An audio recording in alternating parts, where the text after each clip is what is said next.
What's up, everybody? Joe Carroll here, bringing you another Conqueror deck. This one is a little bit of a hodgepodge. It's going to be a control deck, but not in the typical sense of the word control. This deck is going to utilize as many trigger abilities and come into play effects, and it's going to ramp. So if you like big spells that do lots of things and tons of synergy and reanimation and just all that fun stuff, and this is a deck you might want to try out. We're going to start out with the Wonder Twins, and there's more of a reason besides just the searching engine on the other side. Being able to set up your early turns, and then there's one other card that we're playing that I think it's going to have some cool interactions with, and we'll get to that in just a little bit.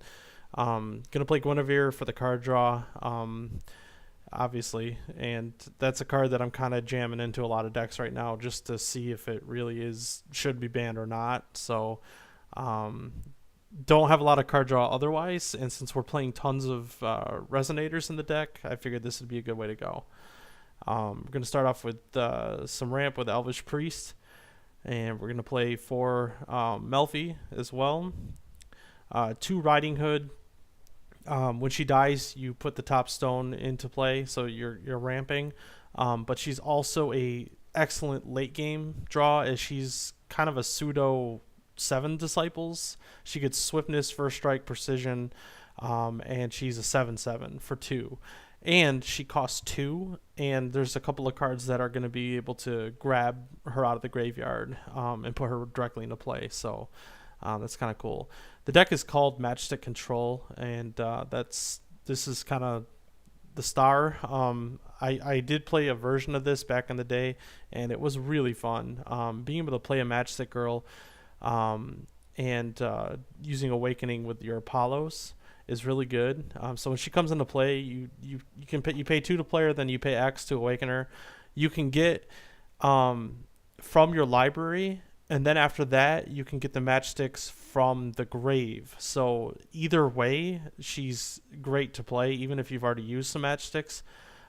So what you do is you discard a match, and it deals 400 to a J or Resonator. That's important. She can target anything. So you play these. You're really not going to play these. They're just going to be fuel mainly for her. So yeah, the idea is you get her out, you ramp up, you get her out, you go get 3 or 4 matchsticks, and then you can just ditch matchsticks from your hand at any time and deal 400, 800, 1200, and kill pretty much any. You can kill a Guybert with 3 matchsticks, so it's pretty cool. And then when they go to kill her, you can sack Apollo and return her to your hand, and then play her again, and then get the matchsticks back from the graveyard. So that's pretty cool. Plus, again, we're playing reanimation in this deck, so you're going to get to cycle through this a lot, and that's kind of the main engine of the deck right there. Speaking of reanimation, Genesis Creation, you get to put a stone, a resonator, and an addition, and we are playing a couple additions that you can target. So yeah, like late game, this will be a great card to hit, especially with all the 1-ups that we're playing. Seal Wind of Light, again with Apollo, uncounterable counterspell. Planting Beans, because we're playing so many 1-ups, and it's got Awakening, so we can use Apollo to make it cheaper if you want to put the card in your hand. But since we're playing so much reanimation, you might just play this for 1 and put something in the graveyard. Moonbeam Butterfly, because we're playing so many 1-ups and lots of resonators and additions and things that come into play. This is kind of a good card to go get whatever you need. So here's the reanimation. We're gonna play Ear. She can get Matchstick Girl and put her back into play, so that you can ditch. You can discard more matches if you have them in your hand. She can get back a Red Riding Hood. So late game, you could play an Ear and then have a 7/7 haste with precision and first strike. That's pretty good. And then we're also going to play Orphica, so we can get all the come into play abilities. And then Frigg is going to be a great target for your Genesis creation, great target for Orphica.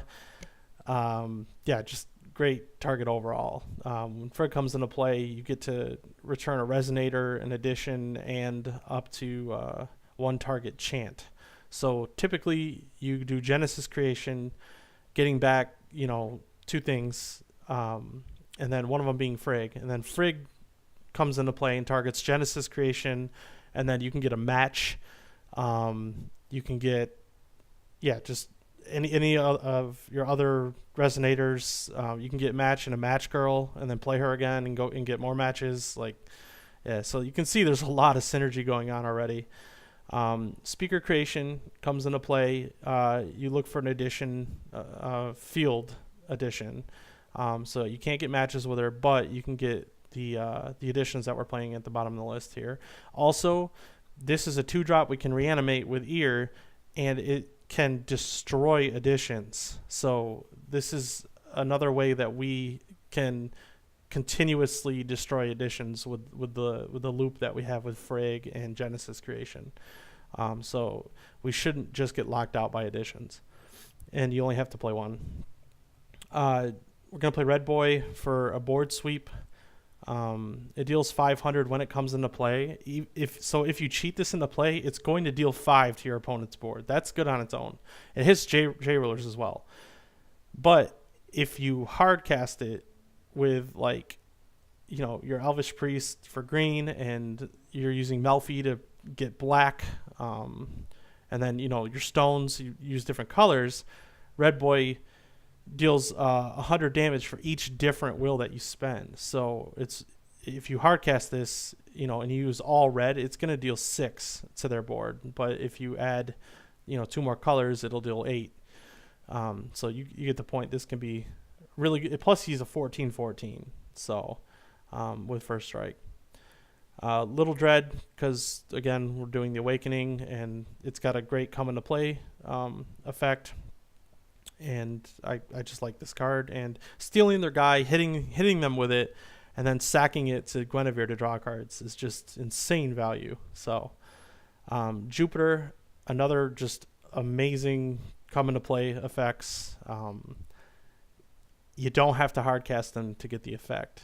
You can cheat him into play and draw cards and tap things and cancel spells, things like that. So the 2 additions we're playing, one is Life-Stealing Altar, and the other is Ataraxia. So you're going to use this to ramp and to give things swiftness. Playing like a Red Boy and swinging for 14 seems good. But mainly, here's what I wanted to talk about with Reflect and Refrain. So Life-Stealing Altar, this card flips over, and when it does that, you get a stone. So what we can do is Judgment and have Refrain up, so we have all the control during our opponent's turn, and then at their end step you flip it back, and then you can sack where'd she go? Speaker creation. You can sack it to blow up your own Life-Stealing Altar, put it back in the grave, and then you can get it back with Genesis creation. And then with Frigg, and you can do that whole loop. So the idea that I had is we can be judgmenting without losing our stone for the turn, but you get to kind of control, do I want to draw extra cards when all my creatures are dying? And yet another way to negate their removal, or even if you sack something with Guinevere, you can pay 1 extra, and you're drawing 3 cards and discarding 1, which we want stuff in the graveyard. So you can see that, and then late game it flips over, and I don't have the reversed image here, but you sacrifice a creature to give a resonator, you sack one of your resonators to give a resonator -4/-4. So with all this reanimation and stuff, we can just keep their board completely clear, and then use Reflect Refrain to counter their spells or tutor, or we can bounce our own resonate. You can bounce our Frigg back to our hand and recast it. It just seems like there's a lot of potential here. So anyway, the deck just sounded really fun to me. Like ramp up, play a bunch of big spells. We don't have to worry about hook or anything like that. We don't have to worry about Lorite. There is Keys' Call, but the thing is, there's so many come into play effects that they can't have. They're not gonna have 20 Keys' Calls because you're just gonna be doing this stuff over and over again. So, and you also do have some counter spells. So, anyway, the stones. We do need a lot of green, so there's only 2 stones that don't have green in them. It's mainly green, red, and white. It's a 3-color control deck. So 2 of the red, white stone, and then you're gonna play 4 and 4 of green, white, and green, red. Pretty standard. So yeah, definitely at first glance looks like a hodgepodge of cards, but like when you think about all the interactions that can happen here, it actually sounds really fun to play, and I kind of want to sleeve this up and give it a try and just see how it feels.